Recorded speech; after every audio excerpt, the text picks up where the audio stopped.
नमस्कार दोस्तों, मैं राजकुमार पांडे। अपने यूट्यूब चैनल लोकवार्ता के माध्यम से आज हम लोग बात करेंगे। पटना हाई कोर्ट ने एक ऐतिहासिक फैसला दिया है उस पर। आजकल जब से सूर्यकांत जी आए हैं सीजीआई, तब से कोर्ट का भी माहौल काफ़ी चेंज हो गया है और कुछ काफ़ी ऐतिहासिक फैसले भी हो रहे हैं, जिसमें एक फ़ैसला आज आया जिसमें हम लोग बात करें, उसी के बारे में हम लोग एनालिसिस करेंगे, बातचीत करेंगे। पटना हाई कोर्ट ने क्या ऐतिहासिक फैसला दिया वक्फ बोर्ड के मैटर में। उसने वक्फ बोर्ड के गतिविधियों पर फटकार लगाई, उसको हड़काया है। और मसला ये है कि पटना हाई कोर्ट के पास एक ऐतिहासिक याचिका आई थी जिसमें उसने एक हाईवे को बनने से रोका, जिस पर ये फैसला आया। क्या वक्त के पास इतनी पावर है कि वो विकास के कार्यों को रोक सके, और या फिर वो कि अपने औकात से बाहर जा रहा है? ये मामला आया एक समस्तीपुर में बन रहे एक हाईवे के बारे में। ऐसे निर्माण को लेकर जो वक्त ट्रिब्यूनल का कहना था कि ये हाईवे जो बन रहा है वह वक्त के ज़मीन से होकर जा रहा है। तो पटना हाई कोर्ट ने उस याचिका को ऑनरेबल सुप्रीम कोर्ट के को भेज दिया और सुप्रीम कोर्ट के मुख्य न्यायाधीश सीजीआई जो आपके वहाँ सूर्यकांत जी, उनको सुपुर्द किया कि आप ही इसके मसले पर कार्रवाई करिए और फैसला करिए। दोस्तों, वक्फ बोर्ड को लगता है कि पूरा भारत वक्त की संपत्ति है।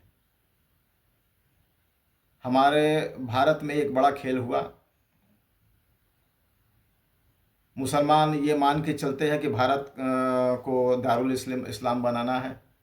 उनका कहना है कि पूरा हिंदुस्तान वक्त है, पूरा हिंदुस्तान वक्त की प्रॉपर्टी है और कभी ना कभी भारत को मुस्लिम राष्ट्र बनाना ही होगा। इसी स्वप्न को लेकर वो आगे बढ़ रहे हैं। इनका कहना है कि विभाजन के समय जो मुसलमान पाकिस्तान चले गए, उनकी संपत्ति भी वक्त की प्रॉपर्टी है। उनका विचार है कि हिंदुस्तान में जब मुस्लिम शासन हुआ करते थे, तब हिंदुस्तान की सारी ज़मीन मुस्लिमों की थी। इस नज़रिए के साथ अगर देखा जाए तो सारा हिंदुस्तान वक्त का है। अल्लाह ने सारी ज़मीन हमको दी है और उसके बाद से फिर अंग्रेज़ों को वो ज़मीन, वो शासन ट्रांसफ़र हुआ। चूँकि अंग्रेज़ों के शासन के पहले भारत में मुस्लिम शासन हुआ करता था, उस लिहाज से अंग्रेज़ों को हिंदुस्तान की बागडोर मुसलमान के हाथ में सौंप कर जानी चाहिए थी। जिन्ना ने लॉर्ड माउंटबेटन से कहा भी था कि यूएस चार्टर के अनुसार अगर अगर उसको मेंटेन करना है यूएस चार्टर को, तो आप जब हिंदुस्तान आए थे तो हिंदुस्तान में उस समय मुग़लों का शासन था और आपने जो बागडोर ली हम मुसलमानों से ली थी, इसलिए आप अगर जब हिंदुस्तान छोड़ के जाएं तो उसकी बागडोर आप मुस्लिमों के हाथ में ही दे के जाएं। इस पर माउंटबेटन का जवाब था कि यूएनओ के हिसाब से पॉलिटिकल अथॉरिटी जिसके पास है, जिम्मेदारी उसी को दी जानी चाहिए। इस हिसाब से उसकी हकदार कांग्रेस थी। कांग्रेस क्योंकि हिंदुओं की पार्टी थी और कांग्रेस एक तरह से पार्टी नहीं थी, एक तरह से वो आंदोलन था, अगर हम लोग कहें। क्योंकि आंदोलन उसमें हिंदुस्तान के सभी वर्ग के लोग उसमें शामिल थे। उस आंदोलन में हिंदू, मुस्लिम, सिख, ईसाई, पारसी, सभी धर्म के लोग। और हिंदुस्तानी चाहे तो वो किसी भी का धर्म मजहब के हों, कांग्रेस के साथ मिलकर वो कार्य करते थे। कुछ लोग अप्रत्यक्ष रूप से इस छलावे में नहीं फंसे और उन्होंने हिंसा का सहारा लिया उस समय, जिसमें हम लोग भगत सिंह का नाम ले सकते हैं, राजगुरु ले सकते हैं, सुखदेव, और आपका सुभाष चंद्र बोस, चंद्रशेखर आज़ाद, इन लोगों का हम लोग नाम ले सकते हैं। लेकिन पाकिस्तान में जो हिंदुओं की संपत्ति थी उसको सरकार ने अपने कब्जे में ले लिया, पाकिस्तान सरकार। और हिंदुस्तान के अंदर जो मुसलमानों की संपत्ति थी, जो कि हिंदुस्तान छोड़ करके पाकिस्तान चले गए थे, भारत सरकार ने, उस समय के तत्कालीन केंद्र सरकार ने जो कांग्रेस की थी, उसने उसको एक तो वक्त के रूप में ट्रस्ट बना करके और उन संपत्तियों को एक जगह कर दिया और उसका अधिकार वक्फ बोर्ड को दे दिया। लेकिन पाकिस्तान में ऐसा नहीं हुआ। पाकिस्तान में हिंदुओं की सारी संपत्ति सरकार ने जब्त कर ली। यहाँ की सरकारों ने तो बड़ी ईमानदारी दिखाई,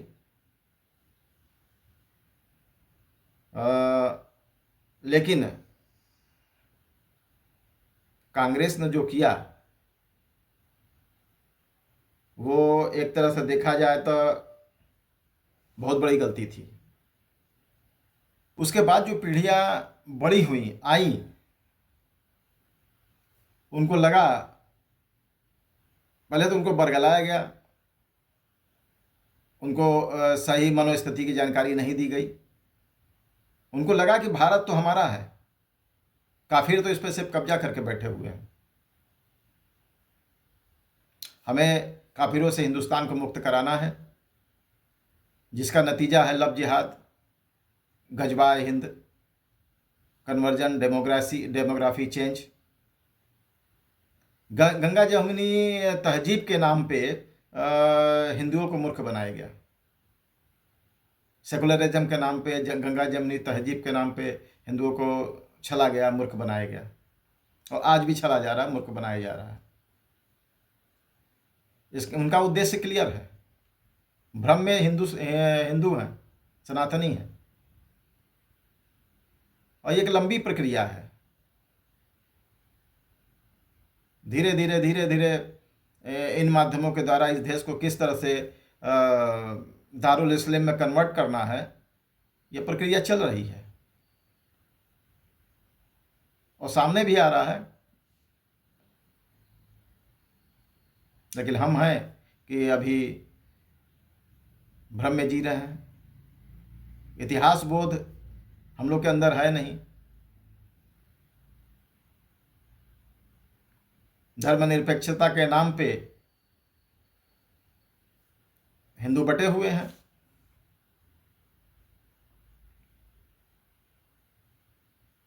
उनका तो कहना है कि अल्लाह ने पूरी ज़मीन हमको दी है और इस पर अधिकार हमारा है, इस पर दारुल इस्लाम बनाना है। प्रॉफिट मोहम्मद के समय में हिंदुस्तान पर हिंदुओं का शासन हुआ करता था और भारत उस समय विश्व की बहुत बड़ी अर्थव्यवस्था हुआ करती थी।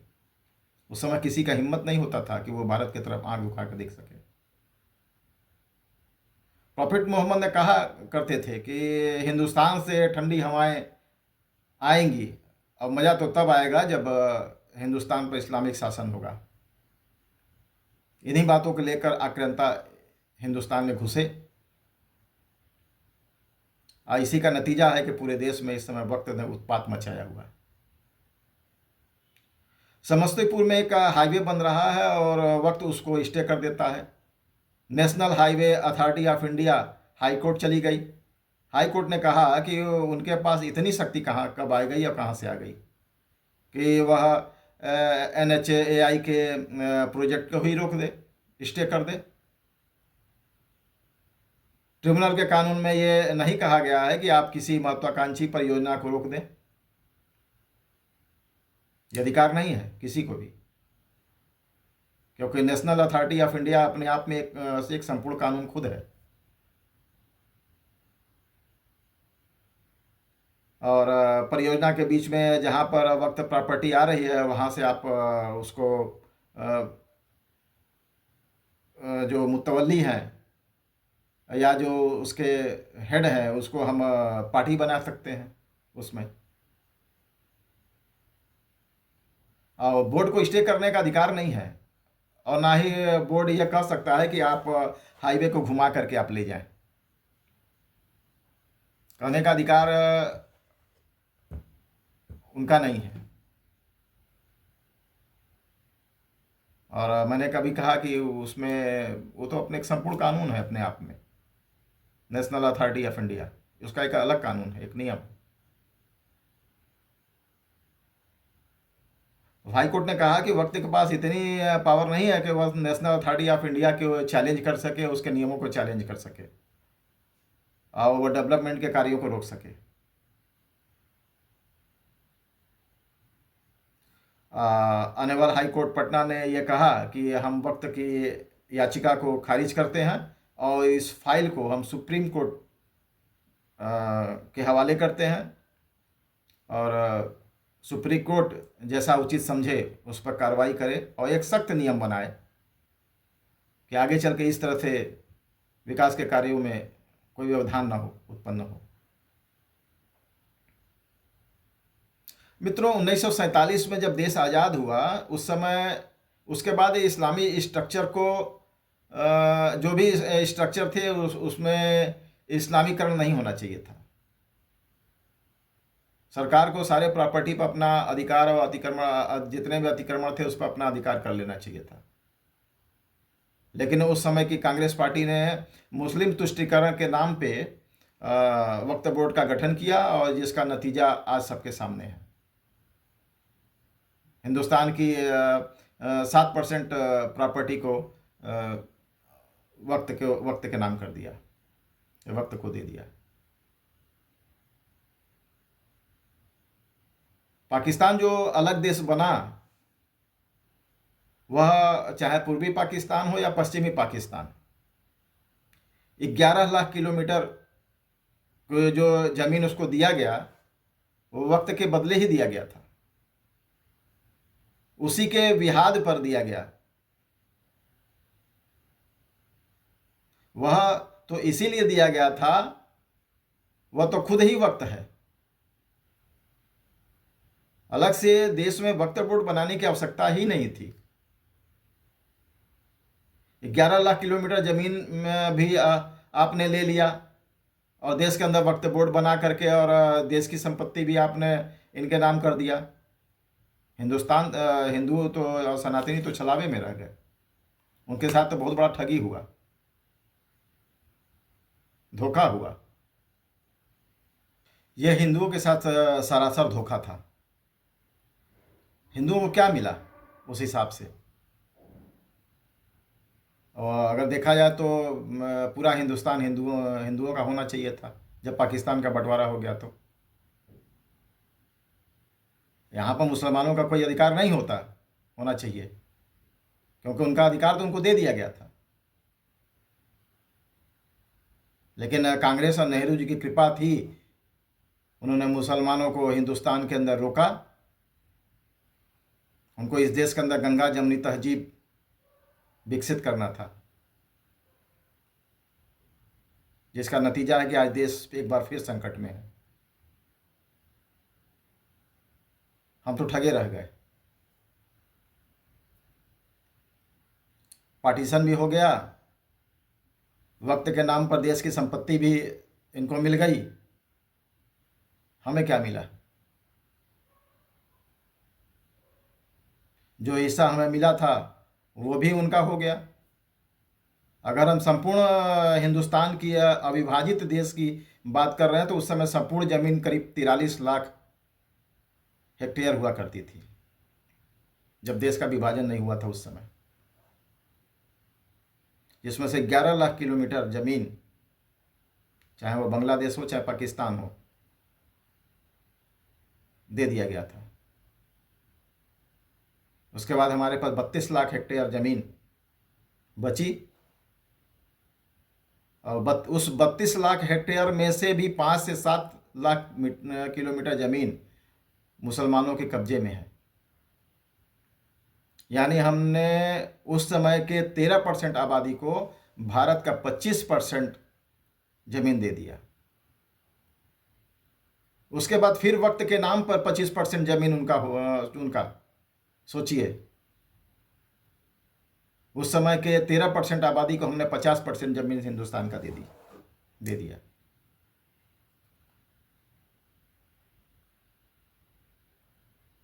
उसके बाद भी राष्ट्रपति भवन हमारा है, वक्त का है। ताजमहल हमारा है, वक्त का है। कुतुब मीनार हमारा है।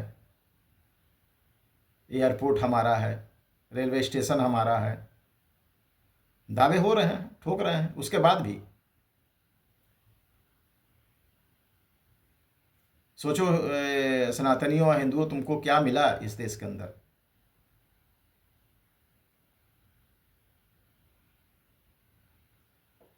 ये तो शुक्र मनाइए कि सुप्रीम कोर्ट का और हाई कोर्ट का, कि वो आपके बचाव में आगे आए हैं, नहीं तो आपका क्या होता। इत्मीनान से और शांति से सोचने की बात है। यह विषय सारे देश भक्तों के लिए है जो कि इस देश से प्यार करते हैं, उनका सोचने का विषय है। धर्मनिरपेक्षता की बात करने वाली सनातनी आज भ्रम में जी रहे हैं। सोचो, पैसे वाले तो, अगर ऐसा कुछ हुआ तो पैसे वाले तो दूसरे देशों में जाकर शरण ले लेंगे। एक बार सांसद के अंदर किसी सपा की नेत्री ने कहा भी था कि हमारे पास पैसे हैं, हम तो बाहर शरण ले लेंगे। लेकिन सोचिए आप, क्या होगा, आपके आने वाले पीढ़ी बच्चों का क्या होगा? हम गरीब कहाँ जाएंगे? हमारे पास दो ही रास्ते होंगे, या तो कन्वर्जन हो जाए, या तो कन्वर्ट हो जाइए, या तो गर्दन कटवा लीजिए। अब आप सोचिए कि आप अपने बच्चों के लिए क्या छोड़ के जा रहे हैं।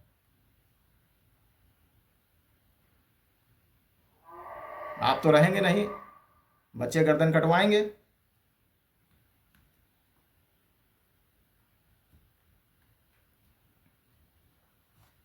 और वक्फ बोर्ड इतना शक्तिशाली कैसे हो गया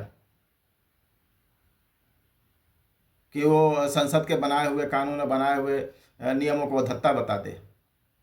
संसद के द्वारा ही नेशनल अथॉरिटी ऑफ इंडिया को अधिकार दिया गया है। वो ऐसे उसको कैसे नकार सकता है? ये सोचने का विषय है। आज यूपी के अंदर MY फैक्टर की बात होती है। जिस दिन M बहुमत में होगा, Y की जरूरत क्या रहेगी? खाली M ही M दिखाई देगा। जब तक सरकार नहीं बनती है, जब तक बहुमत में नहीं है, तब तक MY का गठबंधन रहेगा। जब M बहुमत में आ जाएगा तो Y की आवश्यकता क्या है? Y को निकाल के बाहर फेंक देंगे। तब आप कहाँ जाएंगे?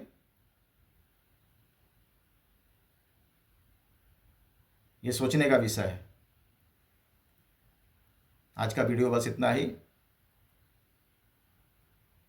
अगर चैनल पसंद आता हो, कंटेंट पसंद आ रहा हो, तो मेरे चैनल को लाइक करिए, सब्सक्राइब करिए, बेल आइकन दबाइए, और कमेंट्स में अपनी बातें, अपनी प्रतिक्रिया रखिए कि हमें इस आगे आने वाले समय में भी और अच्छा वीडियो बनाने का मौका मिले, अवसर मिले। धन्यवाद। जय हिंद, जय भारत।